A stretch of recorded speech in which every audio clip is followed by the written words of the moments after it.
Hello, everyone. Pierre Poilievre here. You know, this guy, Justin Trudeau, he says he's pro LGBTQIA2S+. But I'm still waiting on him to gargle my Hey guys, go ahead and drop a post down in the comment section and let me know what you think. Which one's better, ballsack or scrotum? ball sack. And, and, and like almost any other Canadian, I've gargled at least a couple dozen in my lifetime.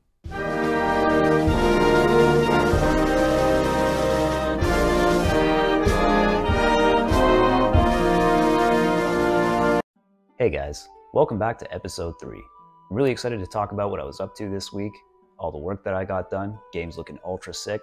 But before we get to that, I'd like to share with you a message from our sponsor. Are you a lazy sack of shit? That's okay. I used to be one too. But then I played The Life of a Magical Circle. It's a game about following your dreams and not being a lazy sack of shit. It's available on the Steam store for $6.99. The link is in the description below. Fuck's sake. So earlier this week, I had a close call. I thought I was gonna get sick. I had that tingly feeling in my throat, you know that little tingly feeling you get? And I thought for sure I'm gonna wake up sick tomorrow, and I was like, fuck! But fortunately, I woke up the next morning, and I was perfectly fine. And the reason for that is because I have a godlike immune system. However, I was then struck by a different ailment, a psychological ailment, one which many a game dev have experienced.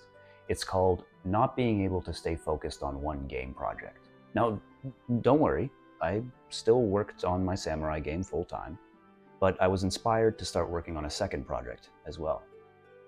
I call it Matt's Immune System.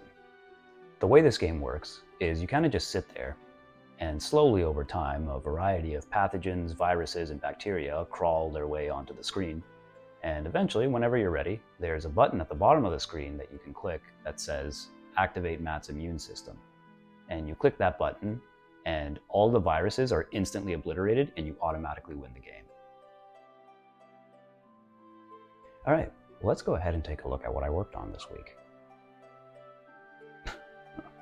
That was a little weird. A little Pierre coming through there for a second. Not sure what that was all about. What am I doing in this body? What am I making video games here? What kind of a fucking loser? Get the fuck out of my head, dude. So on day 1, I added a new line from the mouse cursor to your character sprite so that you can see exactly where you're going to dash and so that you can tell if you're going to run into an obstacle. I also added a icon in the bottom next to the energy counter that shows when you have one last swing to survive with after you run out of energy. I also made it so that enemies don't kill each other anymore. On day 2, I improved the AI behavior, and I also added some color for telegraphing the enemy's attacks as a placeholder for their animations. And I added a basic upgrade system, which will allow you to apply upgrades to your character, such as a longer dash, more energy counters, things like that. On day 3, I added the special projectile ability that I mentioned I was going to work on last week.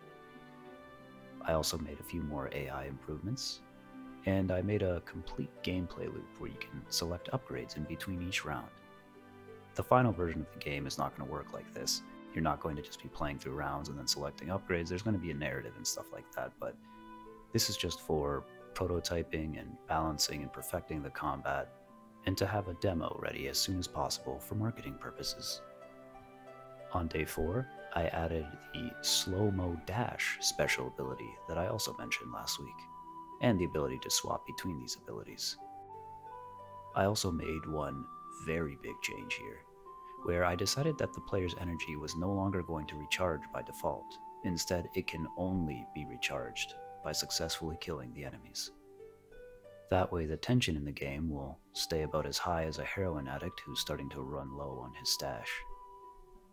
And finally, on day 5, I implemented a new melee combat collision detection system, which was what I originally wanted, where instead of attacking every single time you dash, the game will auto-attack when it detects that there's an enemy in front of you while you're dashing.